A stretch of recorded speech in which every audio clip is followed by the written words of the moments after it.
It's just another day. It's just another day. It's just another day. It's just another day. It's just another day. Gentlemen, Something a little different. I have been working on making our little reels section. These are all timestamps from previous episodes. You know what's the hardest thing is for me to go back and listen to them after I've already edited them a bunch and try and remember where funny things are or things that is interesting that I think would be cool to pull out. Mm-hmm. I really wish I could just hire somebody to do that. That would be great. That's my goal. Because At some point in time. it is tough listening to stuff from almost a year ago. I've almost been doing this for over a year. That's the mind-blowing thing. It'll be a year. Mind-blowing thing is I'm the only asshole, one, who doesn't have their camera on, and two, doesn't have glasses of some kind. Yeah. Yeah, dude. Bro, get blind. I am. I don't need to get. I'm there. I just refuse to put Adam's wearing his contacts right lenses now on. and his glasses. Yeah. Yeah, dude. Are you like a Bionicle now? Are you like super sighted? I loved Bionicles. Yeah. No, I wish I had. If I got LASIK, I would be. But Dude, I should have put that on my list the other week. Bionicles. Bionicles. Did you guys own those?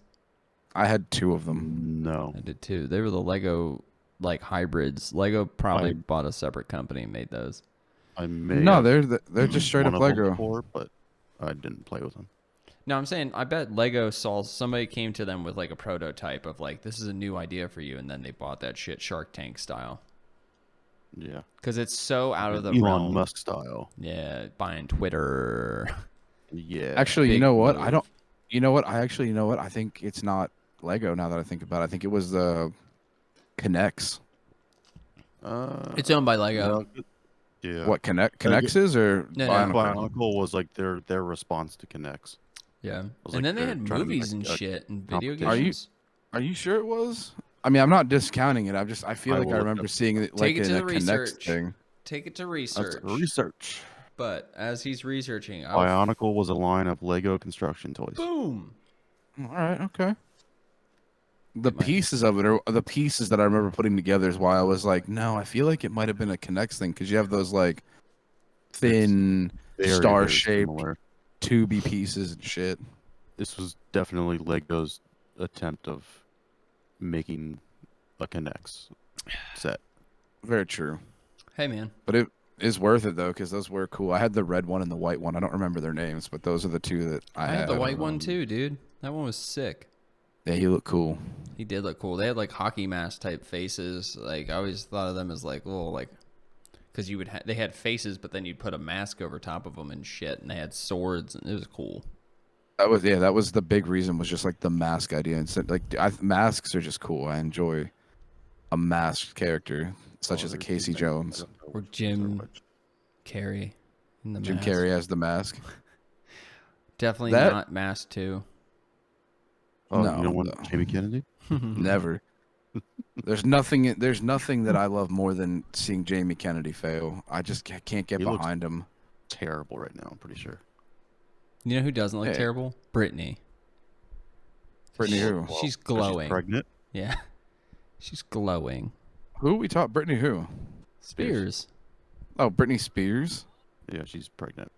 See, I don't know, man. I'd be seeing the videos she's posting and shit, and I'm just like, this looks like just a desperate woman. There's something wrong here. Yeah, dude. she And is it's desperate. not the desperation that's turning me off. I just don't think she's still got it like that. Like, and I'm into MILFs. Don't get me wrong, you know. But that one, there's just, She's got a little something else going on there. yeah, it's just something about her. I'm just like, it's not it. Meth with sandwich. Wait, okay, where is this? Well, fuck. I'll introduce the show. I Amanda guess. Bynes released Oh. a rap song. Oh. When finally, because that was supposed to come out like a decade ago. I feel like. Yeah, it was very like today or yesterday. I forget. When it was. Damn, she just took. didn't- God damn, that's I how you know the didn't world's listen to changing. it yet. I can't I play it gotta on the find air, it and listen to but it. we'll have to. I gotta fucking find it. I think. All right. Okay. Intro. We got to intro it. I realized the past few episodes we haven't introed. My fault. Who cares? Yeah, I Oopsie know. daisies. Oops. Oopsies. Oopsie poopsies. Well, this is... Wait, no. Hold on. Shit, I'm already fucking it up. It's been so long since it's just another day with... David. Elliott. This week is the part 2 of the draft 2 spy Part 2. mystery movies.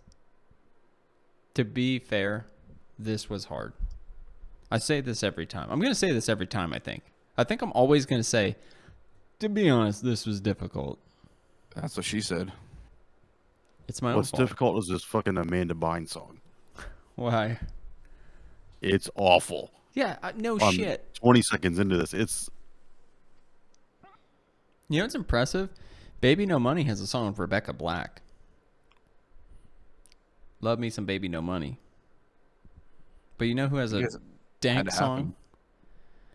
Young Gravy with, I think it's T.I. The song's called Hot Tub. Look that shit up. That's a banger. How old is it? It's this year.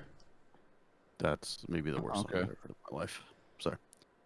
Got fucking light. Yeah, I see you flickering. It's been doing that for days, but whatever. I don't give a shit. That's all right. I changed lights, bro. Housework so far. I've put a toilet in. I've changed wall sockets, lights. I gotta fix a sink. Gotta buy a lawnmower tomorrow. Guys, am I a dad somehow? David's gonna be a dad, but like I feel like I'm living the king of the hill life down here. I'm about to be hanging out, drinking out front of my yard, going, "Yep, Yep. Good dude. yep." But also, a banger of a song is 2002 by Anne Marie. Yeah. Is this the? That's We making this it's a part of the show certified where platinum bang. we recommend? This is our well, you guys recommendation recommended section. songs. I had to recommend one. That's not fair the- enough. Not the Amanda Bynes stupid song. We'll let you have a take backsies. I was never going to recommend it, but boy, was it something. It's a doozy. It's just bass. That's all you hear is bass. You can't even hear words. Sometimes It's Like, sometimes bass is hot, Bad, man. bad. No, not in this case. Fuck. So far, Sorry, where were we going? Yeah, I sorry. was just thinking about like the stories.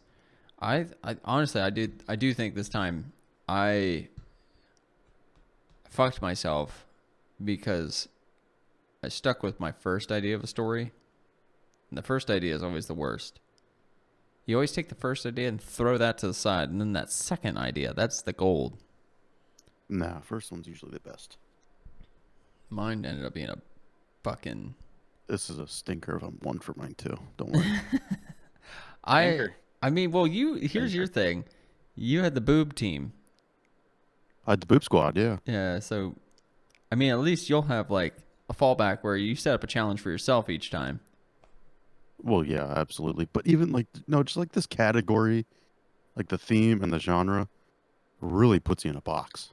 In this Yeah. one, it was very difficult to try to come up with an idea that was different than like Every your other movie. traditional like spy movie. Or you go the classic route and you just write a classic spy movie. That's exactly what I did. Because I could not come up with a better idea.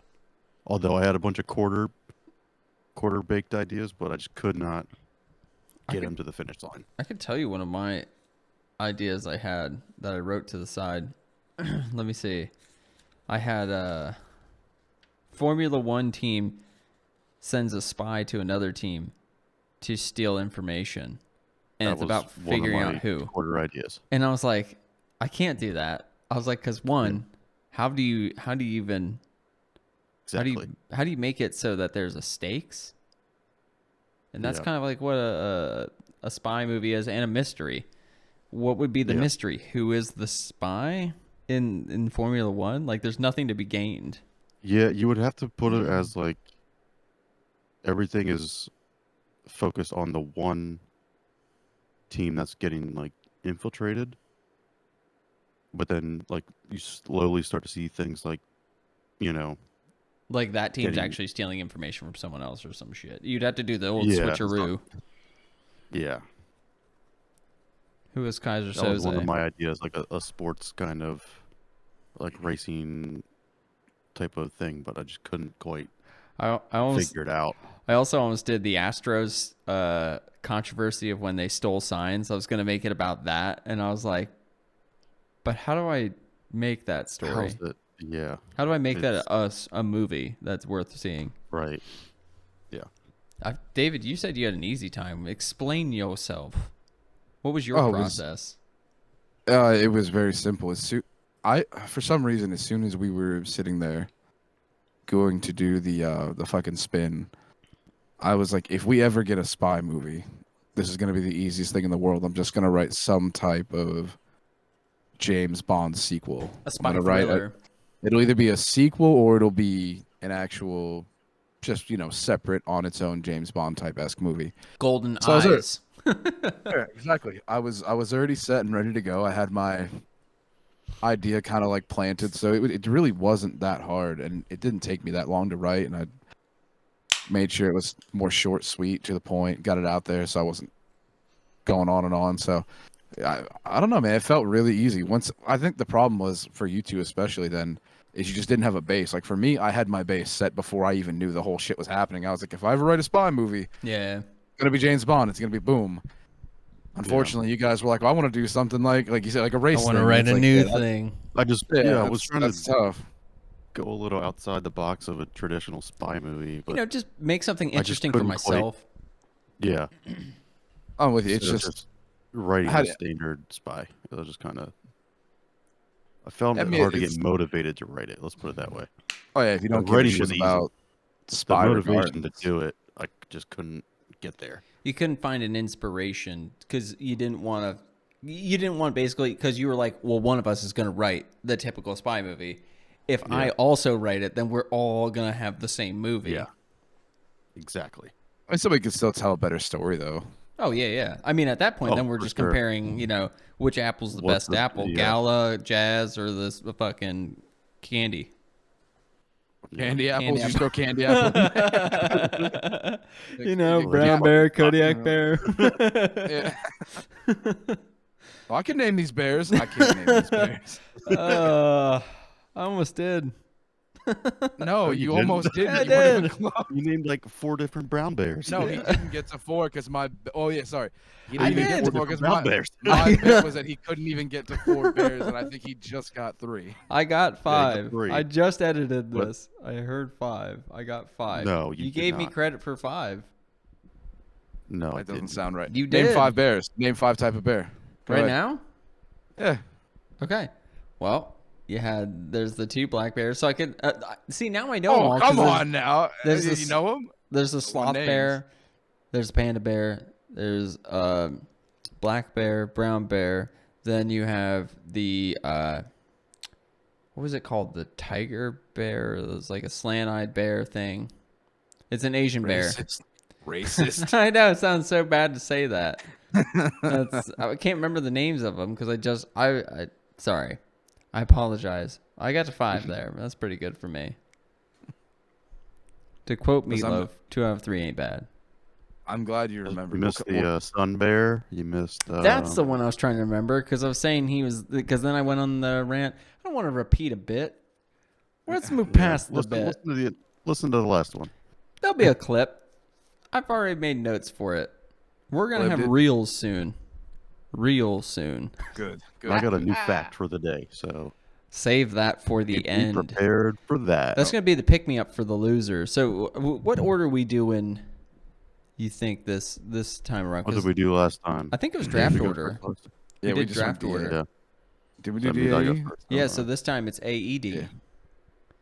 So let's Hey. Sounds like quick sounds like an recap. erectile dysfunction. For those, if somebody's listening to this for the first time, we've been doing this new format for the show. We do a D&D episode, then we do a random episode of fun, and then we've been doing these 2-parter draft episodes where each week, or for 1 week, we'll draft actors based on what the spin wheel gives us for genre and theme of the movie. Then we judge each other based on what the movie incorporates and if it hits the themes or if it's entertaining. And the loser gets the spin wheel of punishment, which David lost the first week and now is going to be in possession of a Bob Ross. No.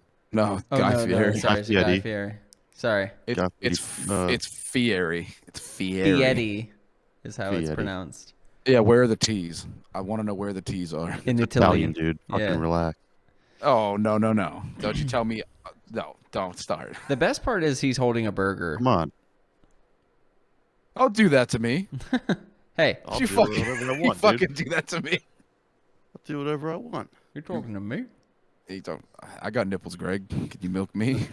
But yeah, so we've been doing these fun little movie drafts, and I don't know, I find them quite hard.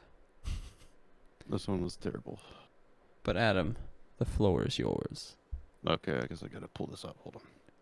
Oh, by the way, I also didn't title my movie again. Oh, I just did it about right before I hopped on here, and it's the most basic title of all time. Is it just title? Oh. No, it's called The Organization. Oh, Nice. Are they organized? Maybe. Not so much. All right, so we got. How did we do this last time? Did we introduce the characters and then go through it, or I forget? I think it was basically you explain who you draft, and then as you go through the movie, you can reveal the characters. I I got it. think that's how it was. That's I mean, fine. I've literally not been writing names for my characters because it's less confusing if you just use the actors' names. That's what I've been doing. Oh, I wrote character names, so That's fair. Sorry, I'll understand. point for me. Yeah. Bing, boom. Creativity. Boom, boom. Put it on the scoreboard, baby. All right. Check. I had the Boob Squad. I drafted the Boob Squad. Boobies. In terms of Brad Pitt, whose character's name is Clint Black. Oliver Hudson, whose name is Finn Walker. I have to look him up. I forget who. You've told me before, but I don't Yeah. know what he looks like. You'll probably know him when you see him. He's been in quite a few stuff. Olivia Newton-John. Her character name is Babs Kagan. And Bryce Dallas Howard, whose name is Lacey Cooper. All right. Where do I start? Okay. Like I said, the title of this is called The Organization. Word. Starts with a montage of Clint and Lacey completing separate missions. Oh, I should have explained. They're both spies. Oh, just- shit. Are you fucking serious? Whoa. I This should've is a put that spy out there. mystery, Adam. Fuck, I oh, should have put that out there as Well, to what they spoiler are. alert. They're spies? Their names. Yeah. A little rusty here, boys. It's been a bit. Yeah. Go back to the characters 1 second here. Now you good. Brad Pitt and Bryce Dallas Howard's characters, they're both spies. Oliver Hudson, he's an analyst. And then Olivia Newton-John is the head of the organization. Word. There you go. Love it. All right. Starts with a montage of Clint and Lacey completing separate missions. You know, just your classic kind of spy action kind of missions you see in like a James Bond type of movie. Does all that, says the title of the movie. Clint returns to headquarters for debriefing after his mission with Babs. While they're kind of discussing what was going on, Lacey, she interrupts the meeting as she came back from her mission kind of around the same time. They kind of have a little bit of an argument. They're kind of like kind of rivals. You can kind of feel that as they're interacting within this meeting. That Lacey and Clint are kind of friendly rivals within the organization. They're both trying to be like the top dog. So since Clint was there first, they kind of finished up his debrief, and he gets dismissed back to his desk. Lacey then joins back over in that area. They're kind of bragging to each other what they did on their mission, and just trying to one up each other the whole time. A few days kind of pass. Babs calls them both back to her office, where they're joined by Finn, who is the analyst, and he kind of went through all the data that they both gathered. They kind of realized that both of their missions were kind of tied together, and they didn't know it until then. Both of them, they're like, "Oh, well, this is my mission." Clint and Lacey are both saying, "Oh, well, this is my mission. You know, I've started on this first. I have more of the info." They're trying to compete with each other to take over, the lead, for gathering information on this other party. Babs is like, "You know what? You guys just need to work together on this one. This is a huge mission that we're huge, I guess mission that that we're trying to get all this data about, and you guys just need to work together." She also gives them a few other, kind of agents or to kind of work with them so that they don't get, compromised while they're, gathering data in this other, party. Everything starts out fine. Another kind of montage thing. Everything's kind of going to plan. They're gathering data, all this kind of stuff. Then things start to go a little bit awry. Two of the other people that were assigned to work with them, they end up getting killed. They're kind of pulled back to reassess what's going on. Like, how did they die? All that kind of stuff. Once they get pulled back, they're trying to figure out how everything kind of went awry. Finn makes some kind of discovery that Babs is actually involved with this other party. So that's how they're starting to put it together. Like, okay, she's the one that's kind of releasing data, to get these agents killed within this other, organization, this other party. So they get together. They go to confront Babs. Obviously, she has the power within the organization. And she's like, "You know what? I think you guys are in on it." She sends, she kind of gets the rest of everyone else to turn on Clint and Lacey. So they kind of detain them. They take them down into like a torture cell, I guess, if you want to call it. They're just kind of questioning them, torturing them, trying to figure out what they know. While they're, being questioned and tortured, the headquarters gets, attacked, by the other party, since they obviously know that this organization is trying to get, data from them. Once HQ is getting attacked, Clint and Lacey, they're kind of left on their own. They end up escaping, kind of, just doing their typical kind of stuff where they, escape, and they're going to trying to fight Babs. They're fighting both parties at this point in time. They're fighting their own agents within, their organization, as well as the people that are attacking headquarters. They eventually, after getting through a whole bunch of other people, they get to Babs' office, only to find her tied up and Finn's holding a gun to Babs. So now they're putting it all together. Finn is the one that's been releasing data, but he's trying to take down their organization. So he's flipped the whole script on him again. He kind of explains, what he's doing as any kind of antagonist does in any kind of spy movie. They tell exactly what they're doing and why they're doing it. Stupidest fucking thing in the world. Just like, move on, dude. But that's just a realist in me. So yeah, he goes through all that kind of stuff. He's saying he's going to bring down the organization. There's all of his, agents and things like that, his goons, if you want to call it that, and they're now kind of surrounding the office. They're, surrounding everyone there. Um,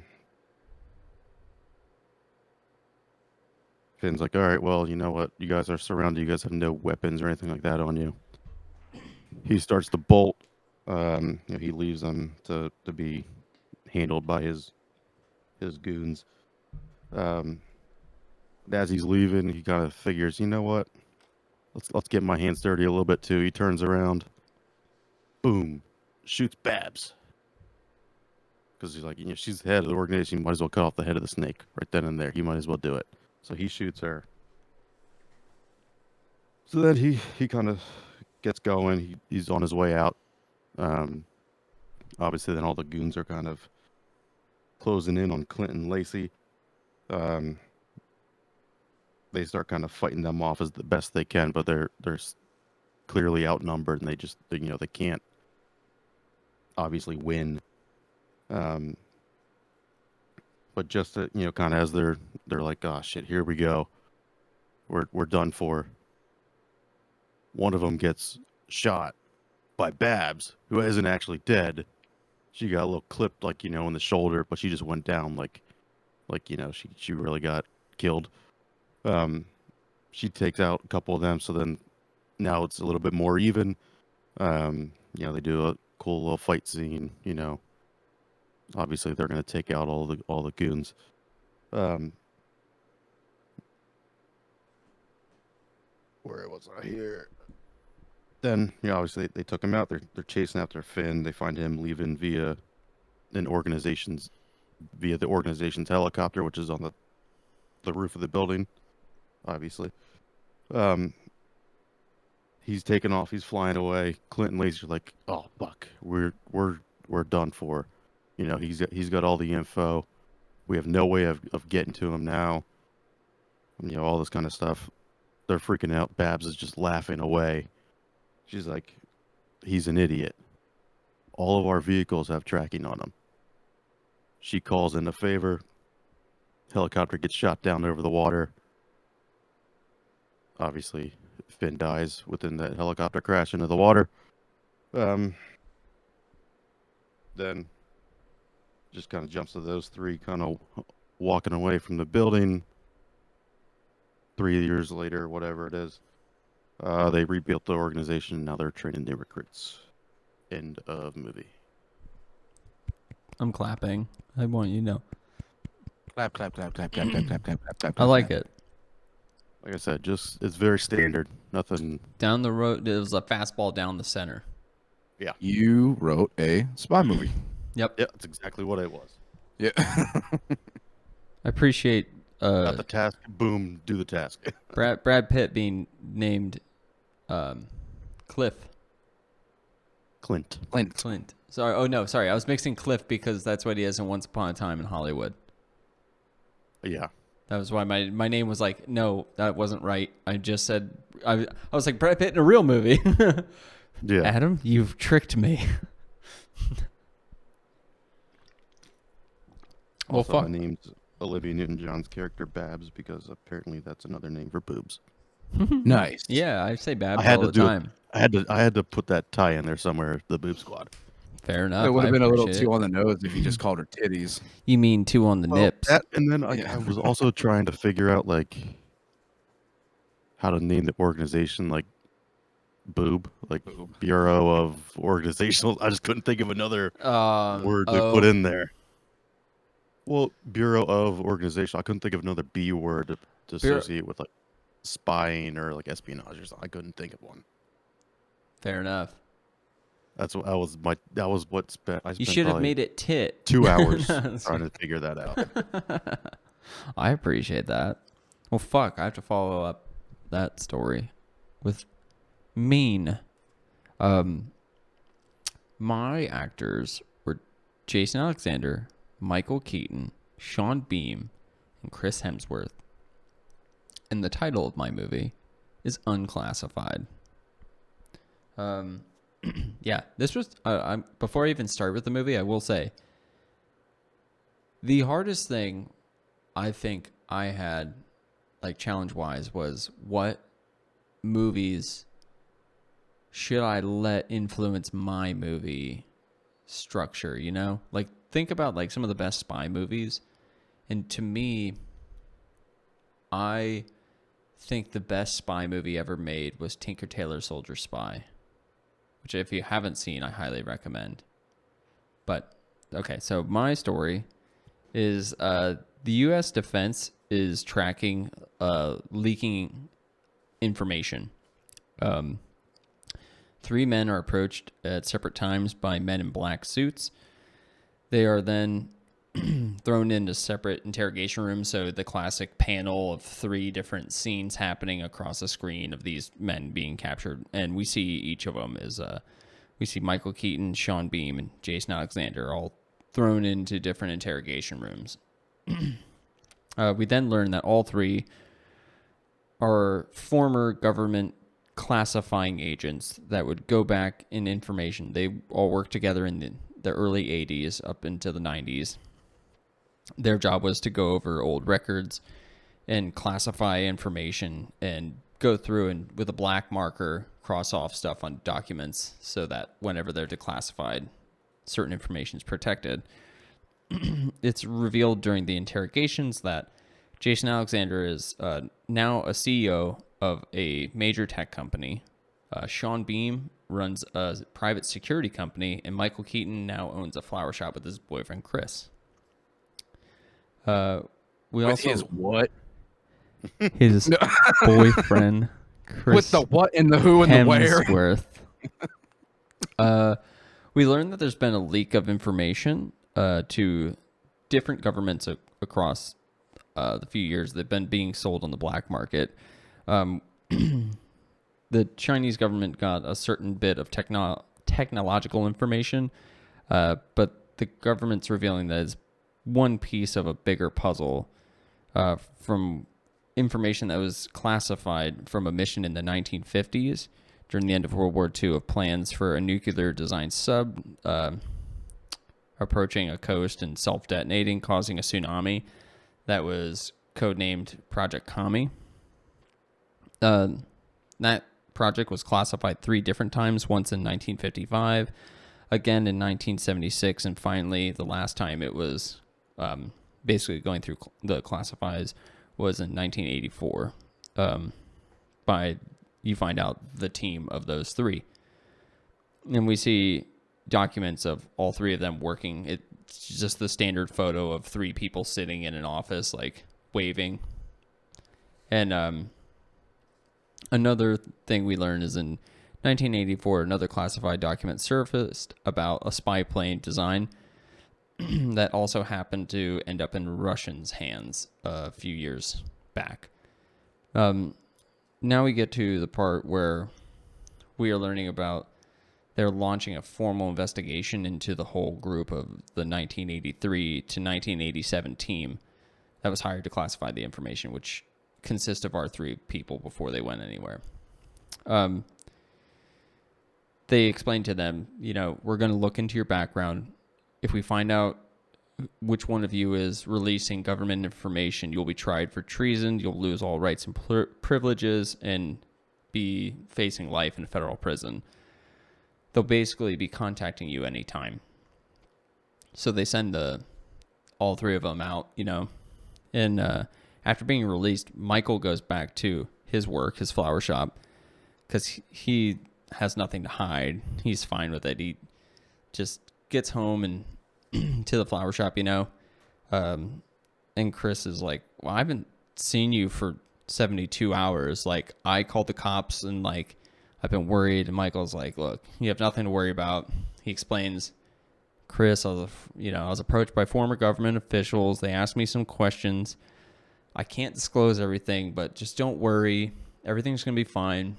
I have nothing to hide. It gets to nighttime. You see Michael and Chris are in bed. Chris is asleep, and Michael is laying there, and his phone's vibrating. And he picks it up. It says unknown caller.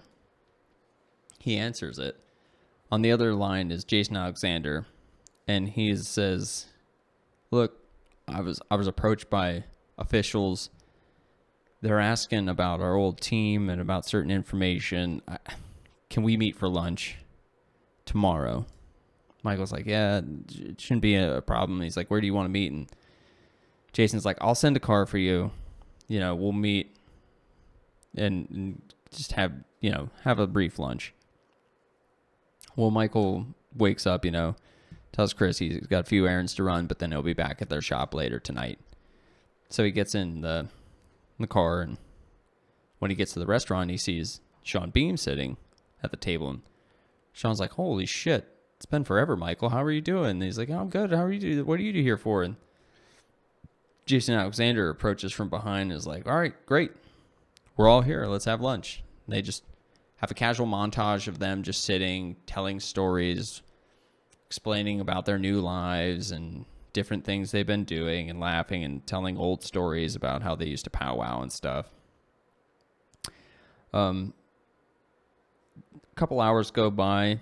It goes from lunch to like early dinner, and we see the drinks piling up on the desk, or on the table. Sorry, I said desk. I'm an idiot. Finally, after a few hours, Jason's like, guys, I'm scared. He's like, they're going to think I'm a traitor.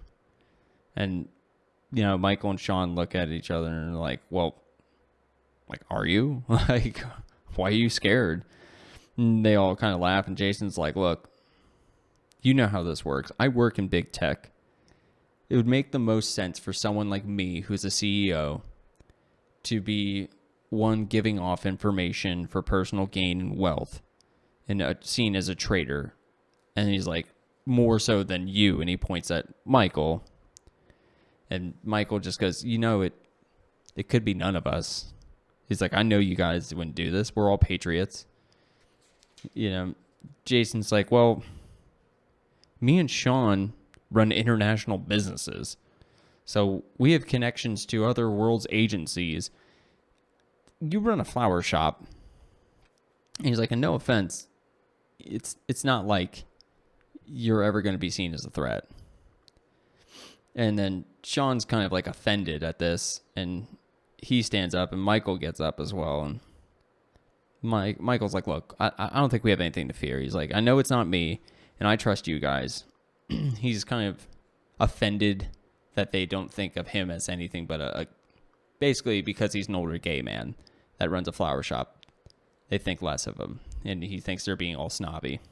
He just thanks him for dinner and pulls out some money from his wallet and throws it on the table. And Jason's like, don't worry about it. And Michael's like, my money's not good. And he's like, no, you can pay for your half. It's fine. And Michael gets a cab and heads home. And as Michael gets to his house, the front door's busted open. And he's like, what the fuck? And he looks, and there's a notice on the front door that there's been a warrant, like they've raided his house. They had a warrant to raid his house. And he's calling Chris's phone, and he hears it ringing, and he hears crying. And behind in the kitchen behind like the island is Chris just sitting on the floor crying. And so he comforts him. Cut to the next day. Shows it's late at night. It's parking garage. Jason is just leaving the office, and he's heading towards his car.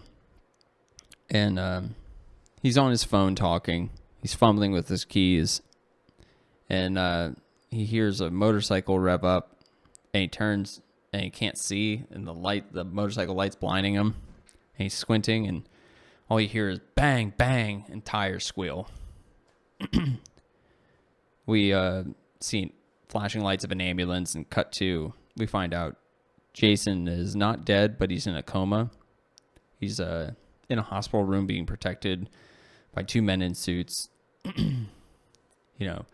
Outside the hospital is Sean, and he's on the phone, and he calls Michael to inform him what happened. He's like, look, I just got word Jason was shot. I don't think we're safe. I think somebody's targeting us. And he's like, be on the lookout. Like, make sure you're strapped. Like, be ready for anything. I don't know what these people are capable of. So Michael, being like, oh, fuck, he goes to the flower shop to tell Chris everything and warn him some men are trying to, get them.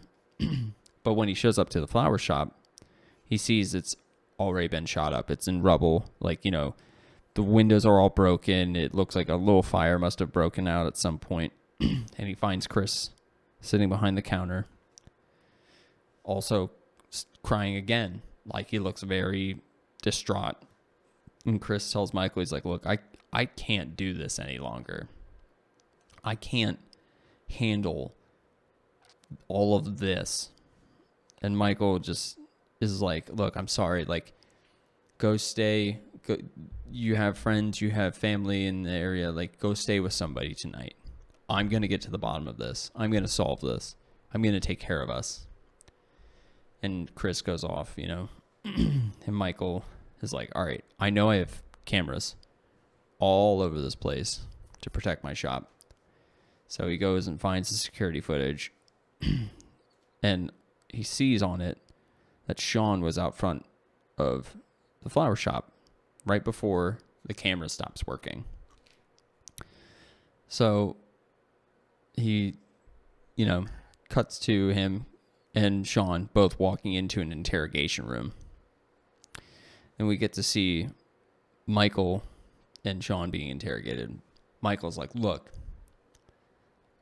I have evidence that Sean is the one traitor. Sean was the one out front of my house.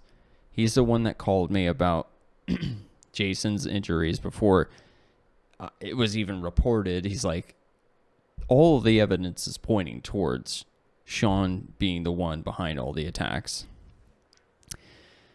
And then we learn that there is a video of the attack on Jason in the parking garage. And from that video, they show the motorcyclist didn't have a helmet on. And whenever the motorcyclist was on the way out of the garage, you have to wait for the gate to open. When he stops, there's a clear picture of the person. And we see that it's Chris. And from that picture, Michael's like, this doesn't make sense to me. Like, I've known Chris for 10 years. Like, we've been together for 10 years. Like, I don't understand. I know everything about Chris. He's like an Australian born, you know, from a military family. He's half Australian, half American. He's a great guy. You know, he likes sushi. He hates raw fish. He goes, you know, through all the lists. And that's when an official drops a folder on the table and explains to him he thinks that Chris has been stealing old files from Michael's old computers and old documentation, using all of his old passwords and connections to hack into the computer systems and steal all this information and selling it on the dark web. They then revealed that, yes, Chris is an Australian born son of a military officer, but we learned that his father actually left him there, and his mother wasn't actually Australian. She was Russian. And that Chris has basically been a secret spy for the Russian government, releasing information and just using Michael to gain that information. And this leaves Michael devastated, and he's just sitting in the room. They inform him, like, look, we're not going to try you for treason because clearly you did not know about any of this. But we are going to put Chris on the most wanted list, and we are going to keep tabs on you, and we're going to have you work and help us find Chris. And so that's how the movie ends. Clap, clap, clap, clap, clap. Like I said, I really like Tinker Tailor Soldier Spy. It's a phenomenal movie. That was nice. Thank you. Yeah, it was very nice. It's very hard to fucking think of a story, but I had to make Michael Keaton gay. I love him too much. I think he'd play a great old gay man. Oh, for sure. Anything. Make Birdcage too. Okay. I didn't know what you were for. I was like, do you mean in something he's already done, or just for your story? I wasn't sure. Any story. Maybe, I don't know. Yeah. He has played a gay man before. I have no idea. Chelsea says great. Dope sick. I'm not gonna watch Dope Sick. I mean, I don't give a fuck about it. I just like Michael Keaton. I think he's awesome. But but also, as you were telling your story, I came up with an idea. Did you? No, stop it came. When you tell I hope you wrote it down. I came. Oh, I did. I put a little tidbit in there. I saw you go. Yeah, I was like, oh fuck, that's an idea. I was like, I either said something great or Adam had a brain blast. Two, they're connected. Oh, hell You yeah. said something that triggered a thing. I was like, oh fuck, that's a great idea. There we go. Well, We'll do it. Like, we'll yeah. do that After the final after story, David and yeah. and we can then judge and have all the fun. But David, you are up, my friend. So this is where things are gonna get tough. I don't have my story. I just looked on my phone when you were telling your story, and it is fucking gone. Oh, So I'm gonna try to do it from as much memory as I possibly can. So was it in your Don't worry. notes? yes, and I guess I either added something and then never went back and saved it and deleted the whole thing or some shit, or because there was a couple times I went back and like fixed a couple things. I was like, oh, let me do this, because I had literally just a little bit of info that I had to have that was like little points that I just needed to put in because I didn't know. Which I'll explain at the end what I didn't know, obviously, and now I won't know either. So I'll have to just make it kind of bland, or I'll tell it in the middle of the story. Either Let way. me check. I think But- there might be a Did you recovery. check your other like folders or something in notes? No, I just have like just the standard, like you go in, hit the plus button, open a new folder, and I was typing it just in a fresh folder, and at some point I accidentally deleted it, I guess. I don't know if I thought it was. deleted thing too. I don't know if that's on yours or not. Let me see. Because mine, Where I at? have the iCloud.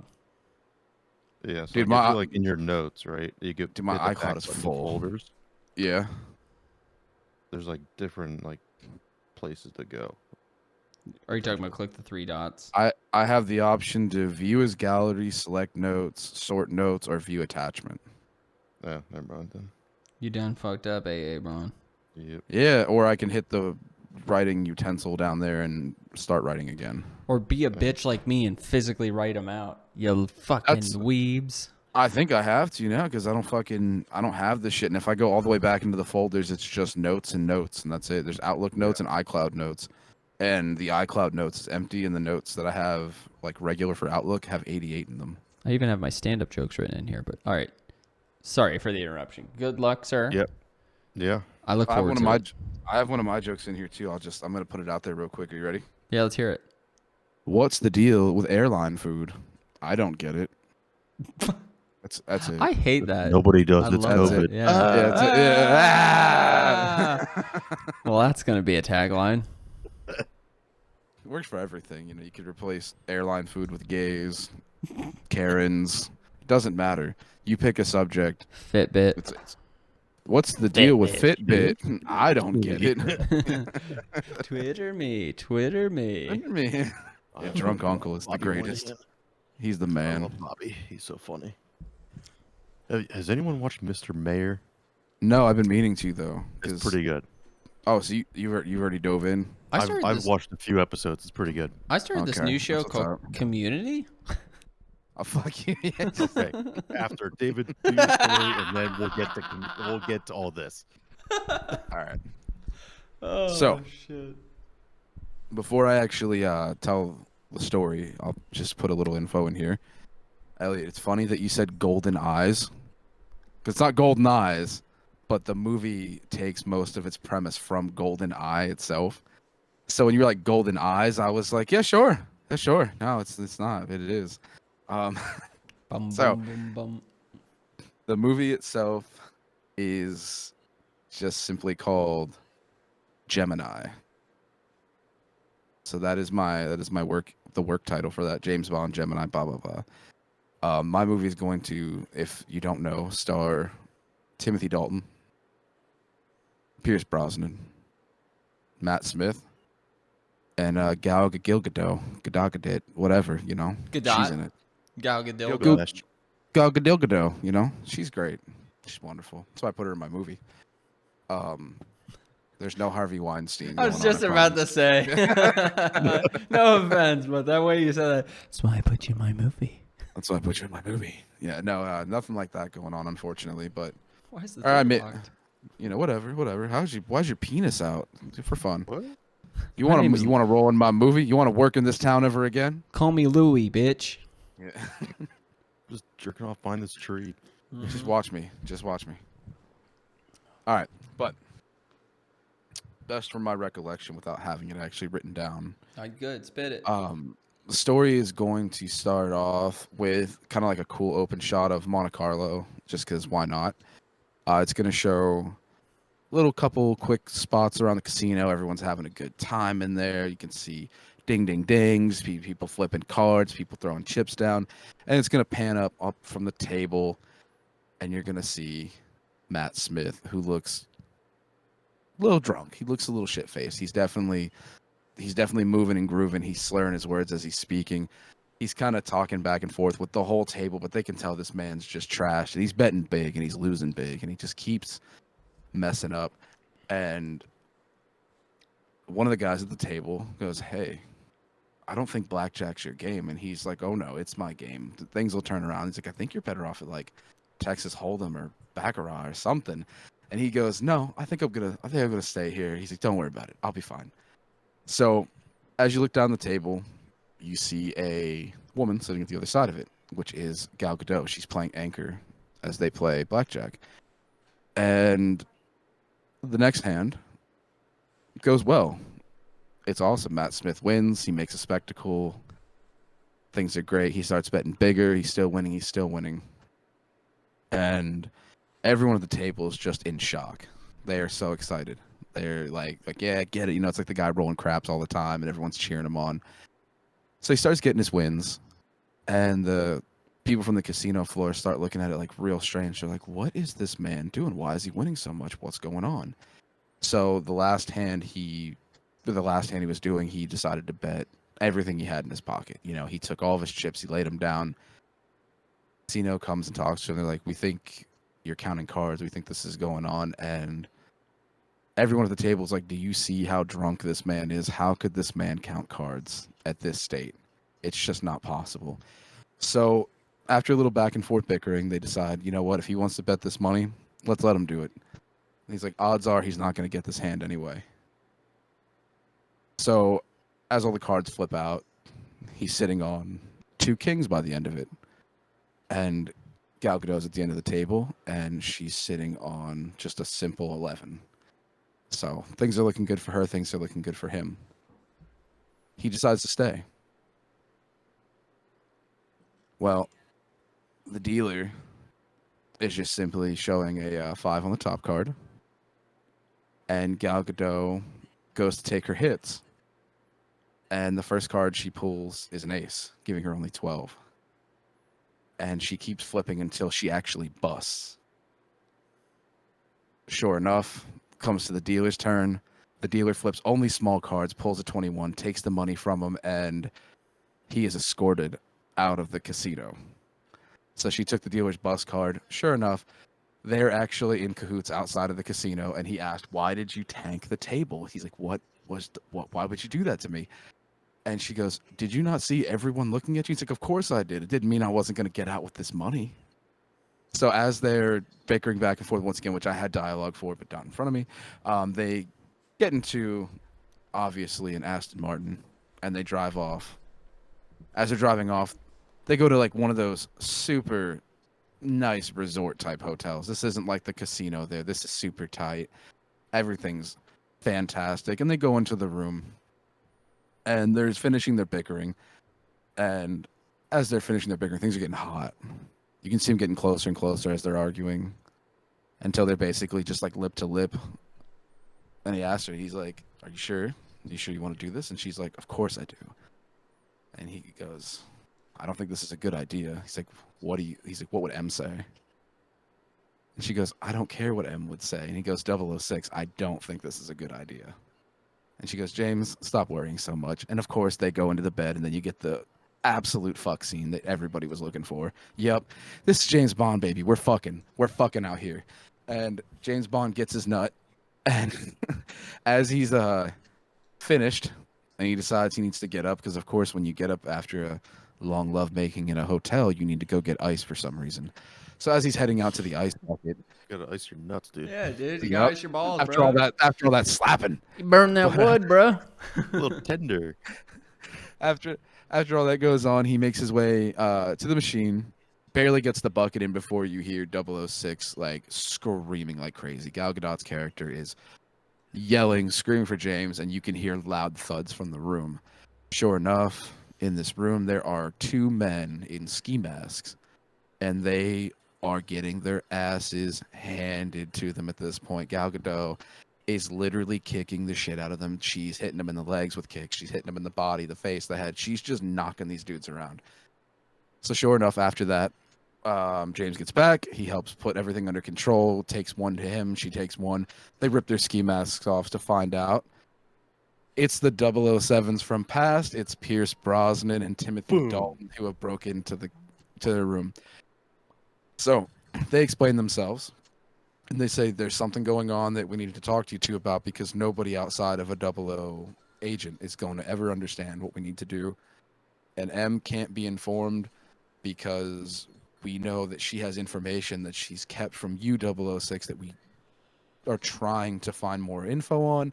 All we have are tidbits, but we know she's recently betrayed you in the past about your actual lineage. And she goes, well, I've never met my parents. I don't know who they are. Everybody's always told me they just died. That's why I was an orphan in Romania, and they just picked me up and brought me into MI6 one day. So they go, well, we're trying to unveil the rest of the story for you, but we promise we're going to find it out. And then they go on to explain that their lives after MI6 as 00 agents, 007, each of them, and being James Bond has been absolutely insane. And they describe just the things they've been through and how being James Bond is not what it's cut out to be, which gives you now the hint that James Bond and 007 are both just monikers for whoever holds the title. No one's name is actually James Bond in this case. This is just the name they use to keep the James Bond legacy going in the espionage world. So after they do their explanation of that, they tell them, they say, hey, we hear there's this new satellite going up, and it's a pair of satellites called Gemini. And they said it's very specific to how GoldenEye was built, but it's much more dangerous because not only is it armed with nuclear warheads, but it also has extreme data calculations on it. They've farmed so much info about everyone everywhere. They've also have now the ability to block out internet. They're able to take internet from the entire world and pretty much anything else they want after that, because once they take over the internet and they control everything, they can shut down power grids, power plants, whatever they need. So reluctantly they kind of agree after that, because they want to know what M did. They want to know what's going on, that two 00 agents would come back from the past just for this one reason. So they take off, and they decide as they're driving, they're like, well, why didn't you just tell us this? What was this whole song and dance with the masks and everything else? They're like, well, we just didn't know how capable you really were. And we didn't know 006 was literally going to kick the shit out of us. We never anticipated that. So they're just driving off, and they explain, hey, I think we need to start finding where somebody could get these materials to build these two Gemini satellites. We need to figure out where they're at, what's going on, and how we can stop it. Once again, I had more dialogue and more info for this, but they basically get to a very specific type of mine that was mining titanium. And titanium is just one of the best metals that I was researching, and a couple other things that you can use to make satellites. So I looked up all the stuff for how to block internet, how to cause EMPs, all this shit. Of course, I don't have it, so take that as you will. No, you good. So they find out the mine itself, where the titanium would have been, was actually destroyed. It would have been robbed of the only resource there of the titanium. They took it, and nobody knows where it is. So they know that clearly Gemini is getting closer and closer to being either built or going online.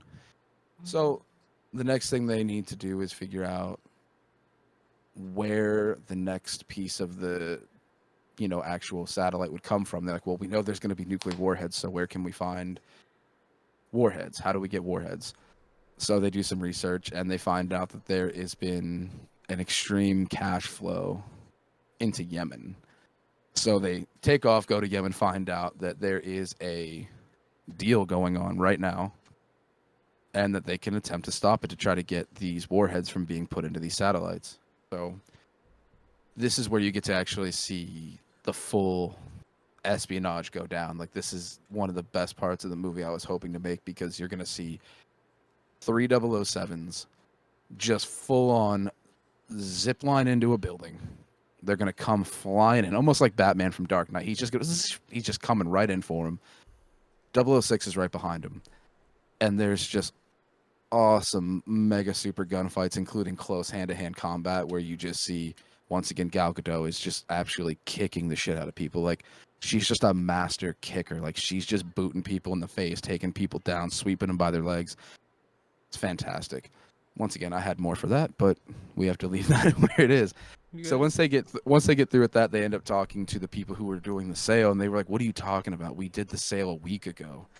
We've just been here waiting for the confirmation of the payment. We only got half, and we were guaranteed that the other half would come through tonight, and then we could leave, and then we would be out of here. But we can't tell you anything else because we don't actually know who bought them or what.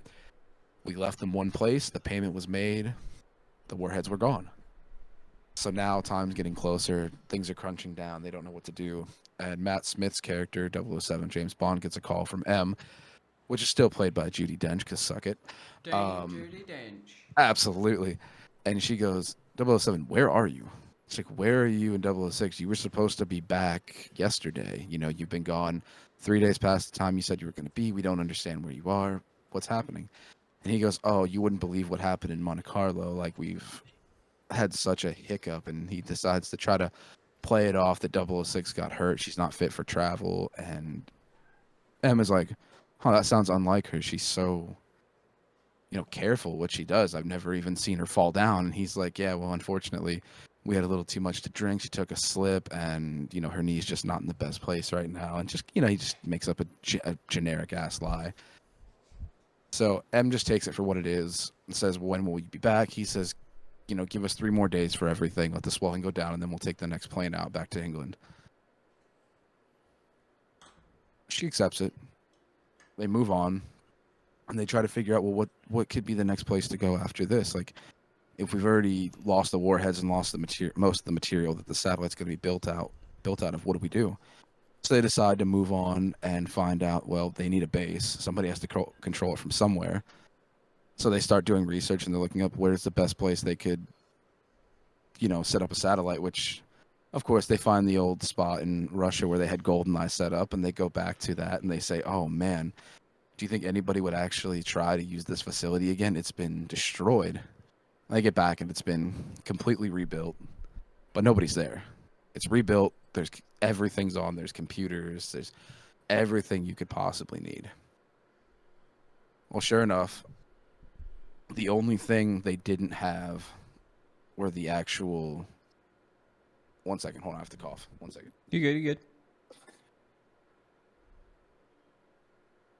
Was the original keys they used to turn on Adam's GoldenEye. face made me laugh. It looked like somebody just like sharded.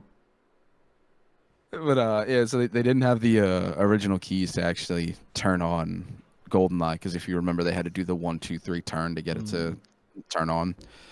Well, they were using most of the same technology that was there and put it back together. So as they get them there, they find out that for unknown reasons, which I had written down as well, that Matt Smith's character 007 and 006 Gal Gadot actually have the keys on them at all times, but never knew why. It was just something that M tasked them with, to never lose these keys. And where the plot twist comes in, Gemini is actually the 2 original 007 agents, and they pull a turncoat on Matt Smith and Gal Gadot's characters, and they're like, so, you know, blah, blah, blah, here's why we brought you here. We hate MI6. Whatever happened to us is the issue. So on and so forth. I had lots of stuff written down, especially where Pierce Brosnan was in Die Another Day, and he got, like, tortured and shit. And, you know, he had that whole scene where he was just getting fucked up all day, every day. So, you know, so I got into that part of it a little bit and did some of this and that. Timothy Dalton just didn't have enough money. He couldn't survive. MI6 wasn't giving him anything. He was just some old washed-up spy that nobody gave a shit about. And after a little while, Pierce Brosnan decided that he wanted to take MI6 completely out, and he figured, well, why not just, you know, do what 006 in his time tried to do, and let's just take over the world. Let's see what we can do. Let's see if we can threaten the entire nation or the world and take it over. So after the explanation, 006 decides to ask, he's like, so you don't know who my parents are? You lured me here. Are you serious? I can't believe you would do this. Do you not remember what I did to you in the hotel room? Because it's about to happen again. And they're like, sweetheart, like, we know that you're quite the fighter, but we were holding back. We were never going to let you actually win that fight if it actually came down to it. He's like, but you know what? That's okay. He's like, you're going to die soon anyway, so we'll tell you who your parents are. And this would be something that would happen prior to GoldenEye, but while 006 and GoldenEye was planning his whole mission to make GoldenEye active, he just so happened to have met another spy slash soldier named Xenia Onatop. And 2 years prior to GoldenEye, they made a baby that they gave away because they didn't know what to do with it. That sex crazy girl. Uh-huh. That rode down the helicopter rope and. You know the sex crazy girl who killed everybody with her legs? Yep, who tried Wink. breaking Bond's Wink. back with her legs in the Uh-huh, hot in the wink, wink, sauna. hint, hint. Uh-huh. So there's the callback. That's why she's so strong. And they actually already knew. Em already had an idea that this was going on afterwards. She already had this intel. And then once they dumped her at the orphanage, it wasn't long after that Em went and took the kid and was like, these were two of the greatest agents that have ever existed. Their child has to be insane. Let's get her in training right away. So after she learns who her parents are, she's like, I can't even believe this. And they were like, hey, you know, if you really feel this way, why don't you just join us? We'll take out 007 here. We'll get rid of him. We'll take over, and you can just join us instead. So, of course, being the little minx that she is, just like her mother, she tries to pull it off and tries to go over, and it's not long before they just crack her in the back of the head and knock her ass out, leaving only James to figure out what to do. So the first thing James does, he pulls the key out. He's like, well, you know what? If you want this key, you're going to have to come get it from me. He kind of like waves it around and then just swallows it. He just throws it down the hatch. So Timothy Dalton's character decides he's going to be the one to go after it for Matt Smith, while Pierce Brosnan is like checking 006's body for her key. After he's done checking her body, obviously Matt Smith and Timothy Dalton are just having a full-on throwdown. You know, he's shooting at him. Matt Smith is shooting back. Matt Smith is running. He's trying to find a place to hide and get ready. Timothy Dalton chases him down. Neither of them are out of ammo. They're still shooting back and forth until they get to this long hallway. All those lights are lit up and everything else. And currently Pierce Brosnan still hasn't found the key. So he decides to let them go do their thing. Matt Smith gets the drop on Timothy Dalton. They get into a full-on crazy-ass fist fight. Obviously, Matt Smith being younger and still trained just by MI6.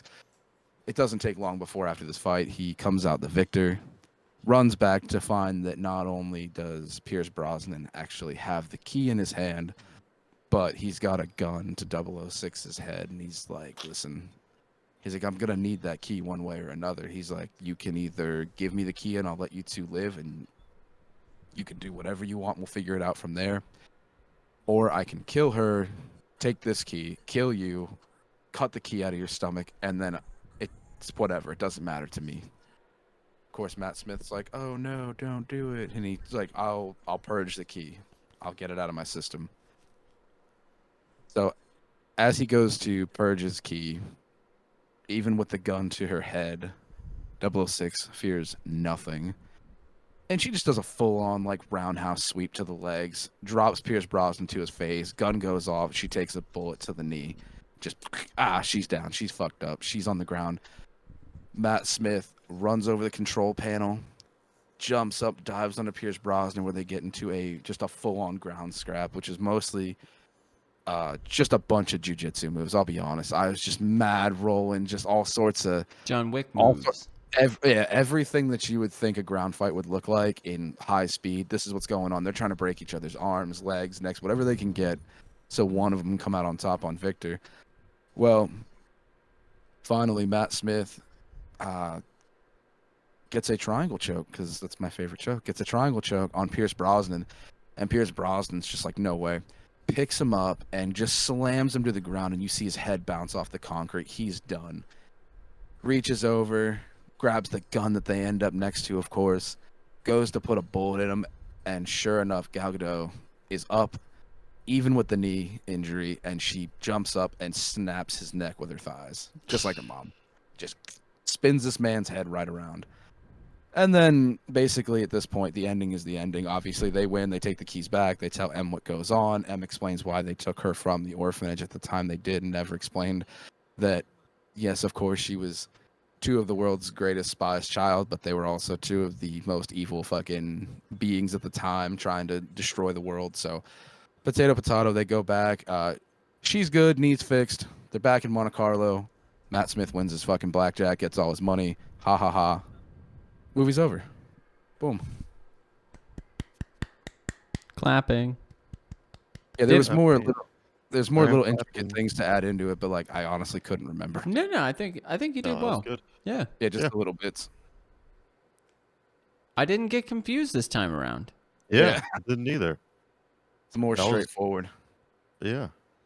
Yeah, that's what that's why I called it. I was like, yeah, Gemini, 2 satellites, 2 bonds that are bad, 2 keys. We're here. I liked it. I'm a Gemini. I was born in May. Yeah, we're twinning.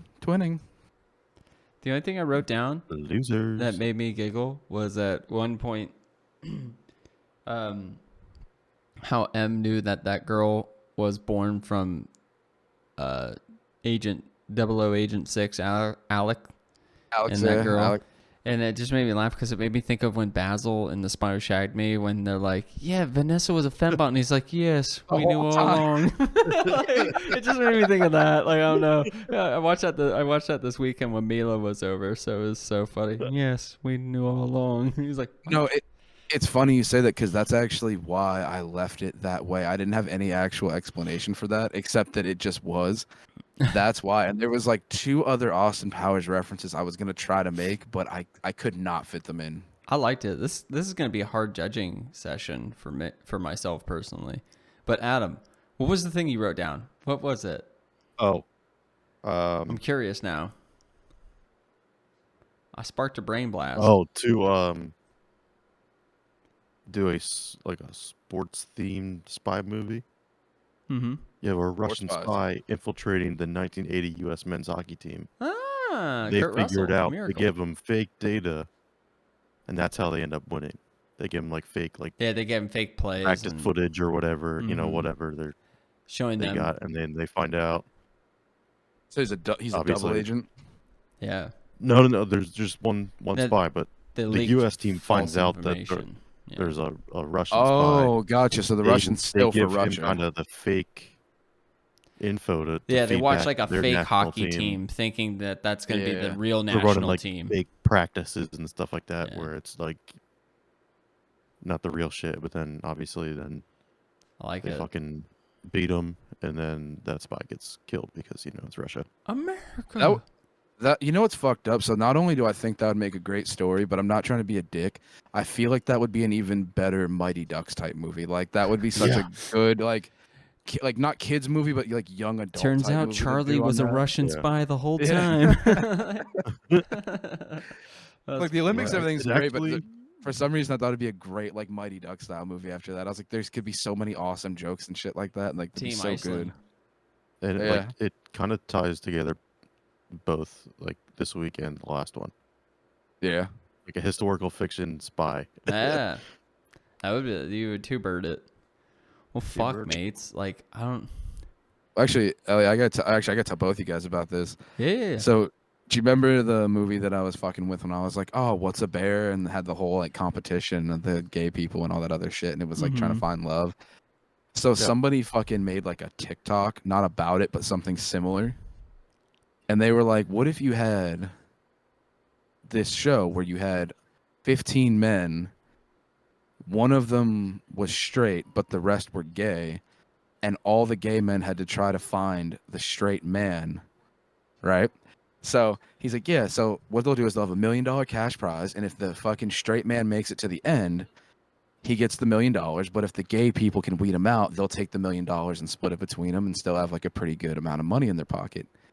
And as I'm listening, I'm like, yo, that's a funny idea. That's great. That's so good. That's so close to like kind of what I was talking about. And then this man took it a step further. He's like, but there's a plot twist. He's like, they're all fucking straight, and you have to see how far they'll go to be gay to try to prove that they're gay and not straight. Oh, that is fucking rude, but amazing.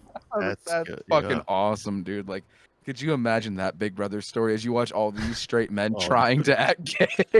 I don't think you can make that a show, but as like a fake show that a movie's about, for sure. Yeah. Dude, that would be it'd be killer. so funny. I was literally just thinking, I was like, yo, as a straight man trying to act gay, to convince other people you're gay, it's like the straight men are not going to be able to tell what's an act and what's not. To be honest, that's how Especially you know if you had everybody lightning. is. You had lightning in a bottle right there with your idea that somebody Yeah. else came up. It's like the first dude who invented Coca-Cola, and then Pepsi came around. I don't know actually who came first, I think Pep- Coke did. I think the I think Coke Pepsi or came the first. egg. I think Coke came first for sure. Yeah, I think it's Coke. I don't know. We went to the Dr. Pepper Museum. That's all I remember. Ah, fuck that place. I mean, to be fair, it was pretty cool when we looked down that well and all the other stuff. Like, That was like the only cool part. Yeah, yeah, I hated that. I didn't even know there was a Dr. Pepper museum. it's in Like, you got me Waco, excited. dude. Yeah. Really? Yeah, That's what's up. it was pretty. I mean, we didn't. It was so hot. We didn't even want our free Dr. So Pepper. fucking hot. We were like, can You we look- just I have was going water? That day. I was say you like Dr. Pepper? I like Dr. Pepper. I think love it's a- Dr. I Pepper, don't but- mind Dr. Pepper. But it was like 102, yeah. and we were walking around. So like we were fucking Well, and thirsty. we were outside like standing in entire line to time. get into Magnolia Yeah, that was for terrible. like an hour. I mean, that was fun, but it was terrible. Like how hot it Yeah. was. Oh yeah. Well, I mean those cupcakes were fucking. Yeah, those cupcakes were worth it. Awesome. Yeah, I'm not gonna lie. We They were paid so $16 for like cupcakes, and they were worth it. They were so good. They were stuffed to the brim, and then some. Wait, 16 for one or like 16 for three? No, it was for 6, I think. Yeah, 16. Oh, It was 16. more than 16 for 16. 6. How But big It were was they? more Give me, than 16. Dude, they were They like were this. good They were like size. this big. They were like 6-inch That's not- cupcakes. that's not They bad. were That's not good. even. That's not. I thought you got think it like was more than 3. I was 16. like $5 a fucking cupcake. Well, I was saying It like was more than the 16. the inside, like so the actual breading of the cupcake or the cake was like 6, and then the icing on top was huge. It was, Yeah, it was. Yeah. it and was they were hard to eat. stuffed. Yeah, they were sounds they great. were They were so good though. make my dick puke come. Bleh. Well, fuck. All right. I guess Adam, what movie do you think we'll go in order. What movie are you voting as a loser this time? It's so tough. You know what I mean? Like I feel I'll be bad honest, saying it. I will vote for myself. Are you? Yeah. I hated my story. I hated the whole thing of it. I hated everything. I was gonna say I like because of the fact that David made a cohesive story after deleting his story. Like Yeah. at first I was gonna give you a negative, David, because I was like, you motherfucker.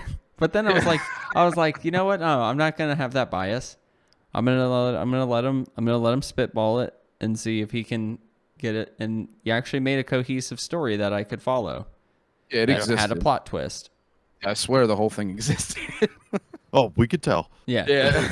It's not like you were making it up as you went. Yeah. Like, you had the storyline. It just wasn't quite right in front of you. Yeah. But I have to vote Adam, unfortunately. Yeah, I knew it coming in as a bad story. Oh, then there's no point. That's done then. It's too. Yeah. It doesn't matter. So I knew it coming into this. unfortunately, Yeah. Unfortunately. this week's loser Me, I'm a loser. is Adam, I'm a baby. loser, baby. So why don't So you? why don't you punish me? So why don't you Oh baby. show off the spin? Adam decked out the Oh, wheel yeah, this time like, around. He made some newly designed it. modifications. I can't wait. I'm excited. I also. Hola, baby. All right, let me click this bitch and get her loaded. I'm gonna be honest. I'm 2 beers drank. All right. Yeah, you are. Yeah, never mind. You don't have to say anything else. Yeah, you are. I'm swear to drunk, I'm not God. Fucking. I will piss. The lucky thing is my bathroom's right there, so like it's so much more convenient to piss. Dude, I like Was- the way the spin wheel looks. Yeah, the black and white's great. I just like the logo in the middle. Logo there in the middle. Well, yeah, I see. Yeah, the No, logo's no, good, but David's I was like, I everything really about like it- the color aesthetic. I'm like, motherfucker, you Well, better I meant promote. because of the Yeah. logo. No, I know. Yeah. I was just kidding. Our super delicious black and white So, cookie logo. Let's see. We have accents, wet clothes, hot pepper, bad movie / show review, cinnamon challenge, fast slow banana. None of these. I mean, one of these is one I would want to do. None of these are ones I'd want to do. You know what I mean? Tell me I the banana is the want one you want to do. to do the bananas. I know. for sure. I want the banana. The accent one I feel like is so Also, challenging. I don't think the hot pepper would be like it's gonna suck, but it's not the worst. No, because It depends on the pepper, though. It Yeah. depends on what you get. Yeah, but still, like it. That's not the worst. That's not the most. no. Wet clothes is gonna suck. What clothes would be very unfortunate. I think cinnamon is going to be maybe the funniest to watch. I don't know. Cinnamon is maybe the easiest because it's literally just cinnamon. Like Yeah. it's just a spoonful of cinnamon. I mean, Yeah, but the puffing of it sucks. coming out, the coughing, it's not, like don't get me wrong. It's Yeah. terrible, but it's the easiest one to accomplish. the hardest one is bad movie review. Yeah, there's so much effort involved. There is a lot of effort put into Plus, it. you have to watch a really bad movie or show. What one do you not then want review the it. most, are you saying? Oh I feel like he doesn't want the movie just based on the time. no, actually, that one wouldn't be the Probably really don't want, accents. like, wet clothes accent? and accents would be the worst ones, I think. Because I know I'll forget to do an accent like at points during the time. Yeah. And that's it. Just throw everything off. Okay, here we go. I'm fucking nervous for you. Please, fast, slow banana. If there's a god in this world. It is the Yes. Oh, Can't wait to watch that. There is a god, guys. I have to rewrite the book. The best. Holy Ugh, shit! Yes. Well, Adam has to fast, slow banana on. We won't. Maybe not the Fast next. Slow banana. Should we do the next episode or in the draft episode? It doesn't matter. We'll figure it out. Yeah. We'll well, work out the logistics. before we draft. We'll figure it out. Yep. banana for you. So. I think we do it during the draft because that's when I showed David what we got. Right. Yep. I think that's gonna be Yeah, the that way it event. ties it all D&D will be together. its own world. Yeah. D&D and then the fun episodes are their own world. Well, fuck. I And would. we'll just Oh man. put these together. We're already an hour 20 in. I don't wanna. I was about to tell stories about Johnny's adventures, but it's not. I'll save it. I'll save that story. Don't save it. Just do it. Just tell it. You're gonna forget. You're gonna forget details. Fine, I'll tell it real You quick. might as well just do it now. So Johnny had a trip to New Jersey planned last week. He was supposed to leave on Wednesday, and we were gonna watch his dog for him, Mila, little cute husky, all white. So he's getting ready to bring her over on Wednesday, I think it was. It was either like a Tuesday or Wednesday. It doesn't matter. But as he was getting ready to come over, he's like checking his flight, and his flight got canceled. And he's like, "What the fuck?" And they just pushed it 12 hours or so. And he's like, "Well, fuck. Like, I won't bring her over just yet." He's like, "I'll bring her over the next day." We're like, "All right, no worries, dude. Like, we're moving. We were in the apartment still on the way to our house. We'll watch her for the weekend. We don't give a fuck. Like, it'll be easy. She's a great dog." So then he finally brings her over, and he's like, "All right, I'm going to go to the airport. You know, I'll let you guys know, like, if she's good. Here's all of her food, blah, blah, blah, blah, blah, blah." A-okay. Goes to the airport. He gets on his flight. His flight's from Houston, Miami, New Jersey. He gets to Miami. His fucking flight gets canceled from Miami to New Jersey. Shit. He's like, "What the fuck?" Like, at first it got delayed like 6 hours. Then they straight up just canceled it, and he had to book another flight from there. And he's like, "Never again. I'm never flying with Spirit again." I was like, Oh, "Well, that that's your was a first fucking mistake. mistake, dude. Yeah. You're flying Spirit." He was like, "My ticket was only $20. I'm not mad, but They I'm just probably had the disappointed." best price, yeah. So then, Yeah, but get- that's what you get with Yeah. stupid Spirit. so he finally gets to New Jersey, and he's at the airport already for like 10 hours. Gets to Jersey. You know, he's doing his shit. We're watching the dog. She's great. The first night, she's a little fussy because she's a year old and she's a husky. She's very temperamental. And like, we had, you know, the house, we just have boxes everywhere and stuff everywhere. And I'm like, I didn't want her fucking up stuff. We let her in the bedroom for a little bit, and then she ate our aloe vera plant. Like, she bit and ripped off. And we're like, one, that's poisonous to you, and two, like, asshole. So we had her in the living room, and then she fucking just starts fucking up the couch cushions and scraping. I was like, you bitch, like, the fuck. Huskies Key life right there. Well, they get bored easily. Yeah. So I was taking her on like 3 walks a day every day, and Johnny was supposed to come back Sunday. Well, you know, we had her from Thursday. Sunday comes, and he's like, hey, man, my flight from fucking Jersey back to Houston got canceled. And I was like, what the fuck? He's like, dude, I don't know. He's like, I have another flight. He's like, it's from fucking Jersey to Tennessee, Tennessee to Houston. He's like, I don't get in till late. It'll probably be like 8 o'clock, 9 o'clock till I can pick her up. Is that fine? I'm like, dude, it's no problem. Your dog's great. Like, we have enough food.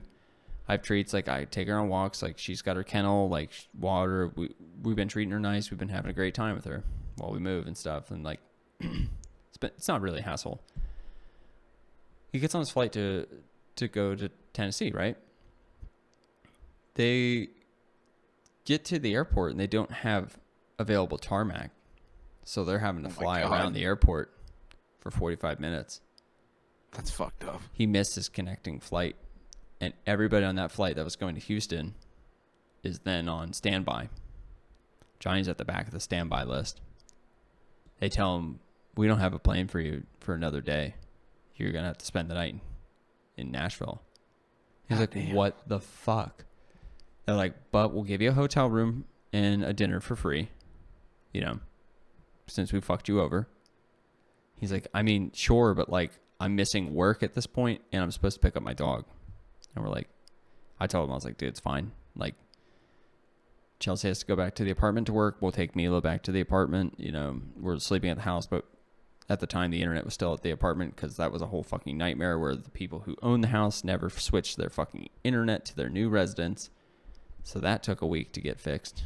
Oh, and then the dude who did the install left 150 feet of wire, like a bundle of wire that they have. That shit's expensive. Fuck, he just left it outside our house. So it's in my garage now. It's mine. If you leave it, it's mine.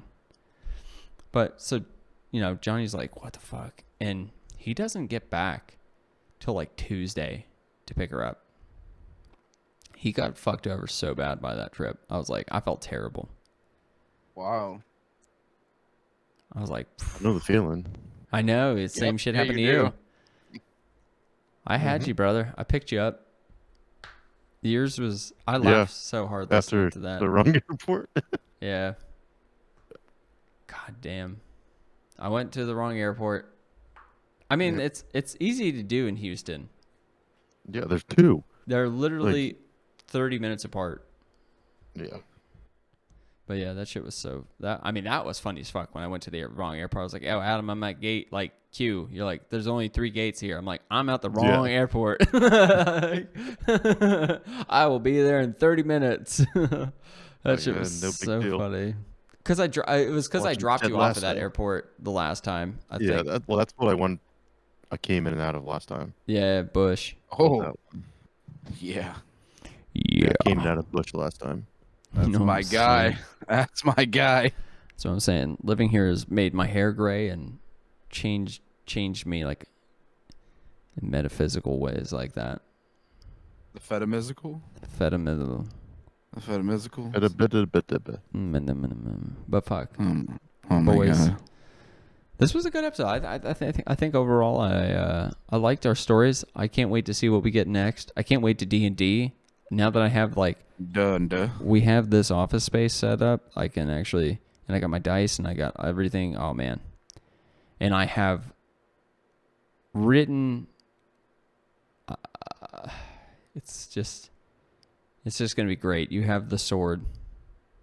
Yeah. And you have to go back and see Roger Klotz. So